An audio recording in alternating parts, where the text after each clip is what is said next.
സ്വപ്നങ്ങളാണ് നമ്മളെ എന്നും ജീവിക്കാനായിട്ട് പ്രേരിപ്പിക്കുന്നതല്ലേ. വീടില്ലാതിരുന്ന കാലത്ത് ഒരു വീട് സ്വപ്നം കണ്ടു. ഒരുപാട് ദൈവത്തോട് മനമൊരുങ്ങി പ്രാർത്ഥിച്ചു. ഒരു നല്ല വീട്ടിൽ കിടന്നുറങ്ങാനായിട്ട്. കാറ്റും മഴയും വല്ല സമയത്തേ പേടിച്ചിട്ട് നമുക്ക് ആരും തുണയില്ലാത്തുള്ള ജീവിതമല്ലേ. അപ്പോൾ സമാധാനമായിട്ട് കിടന്നുറങ്ങാൻ ഒരു വീട് തരണേ ഭഗവാനെ. പുറത്തെന്തോ ഉണ്ട്, പട്ടി കുരയ്ക്കുന്ന കേട്ടോ. ആരെങ്കിലും അതിൻ്റെ പോയതോ എന്തെങ്കിലുമൊക്കെ ആവാം, കൊലക്കാട്ടു മൃഗങ്ങളോ അറിയില്ല. നമ്മളെന്തായാലും വാതിലൊന്നും നോക്കാൻ പോകുന്നില്ല.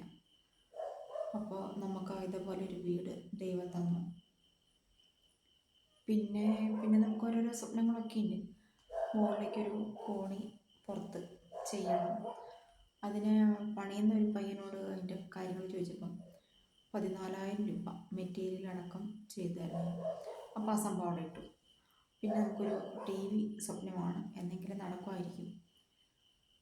പിന്നെ ഇതിൽ കബോർഡ് വർക്കുകൾ അല്ലെങ്കിൽ അലമാര സംഭവങ്ങളൊന്നും നമ്മൾ ചെയ്തിട്ടില്ല. അതുകൊണ്ട് തന്നെ ഈ ഒരു മേശയോടതിലെല്ലാം അങ്ങനെ വാരി വലിച്ച് കൊണ്ടുവയ്ക്കും.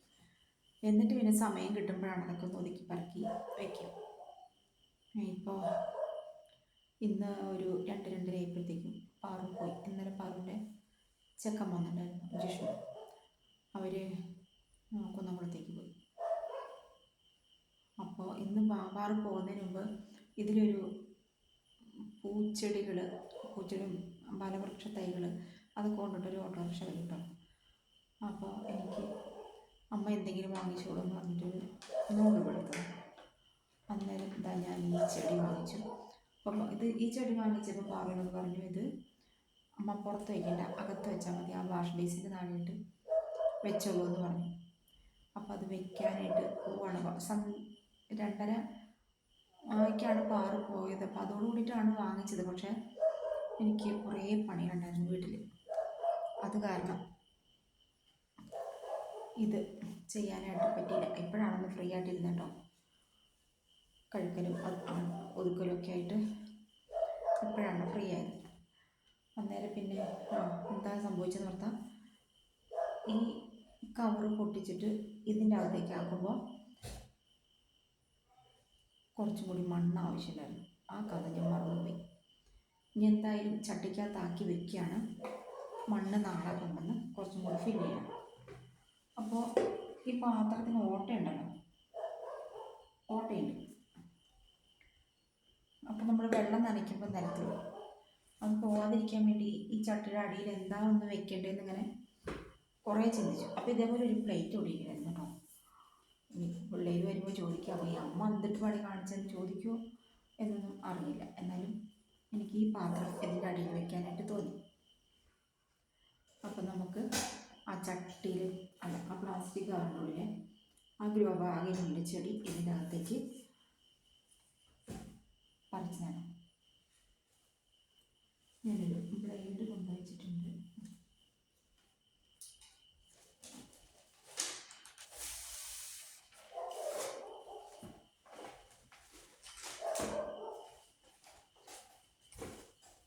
നല്ല വെയിറ്റ് ഉണ്ടായി. മേശ അത്ര കപ്പാസിറ്റി ഉള്ളതല്ല. ഈ പുറം കവറ് മാത്രമേ ഉള്ളൂ. എപ്പോഴത് താഴെ പോവാന്ന് പറയാൻ പറ്റില്ല.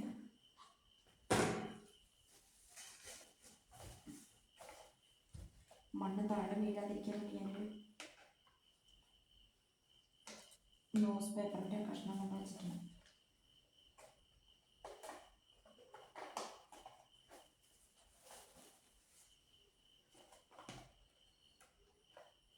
ഓരോ വീടുകളിൽ അല്ലെങ്കിൽ ഓഫീസുകളിലൊക്കെ ഇങ്ങനത്തെ ചെടി നിൽക്കുമ്പോൾ എനിക്ക് നല്ല ഇഷ്ടം തോന്നാറുണ്ട്.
ഇഷ്ടമായിട്ട് കുറച്ചും കൂടി മണ്ണ് ഫില്ല് ചെയ്യണം നാളെ.